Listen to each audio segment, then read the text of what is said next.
Așa de rea s-a făcut lumea, că mămică se mai face ziua. Copiii își bagi de părinți. Frații se omoară pe bucate de pâine, să urăsc în ultimul hal ca niște dușmani.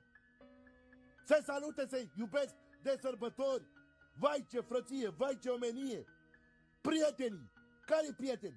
Acei oameni doar care poți să-i susții, poți să-i asiguri, poți să le dai, poți să le faci orice. Într-o zi, în momentul în care tu vei suna, să te ajute, ei se vor pișa pe tine sau numărul cu tare nu poate fi contactat. Care prieteni? Oameni care își bate joc unul de celălalt. Ne uităm la oameni că suferă și ne bucurăm de necazul pe care îl au. Nu ne pasă de oameni care se învârt pe lângă noi.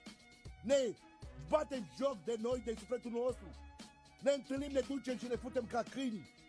Și ne pasă de ce lăsăm în urma noastră. Și ne credem niște oameni minunați. Tot ce este urât apreciem. Ne mândrim cu oameni care își bat joc unul de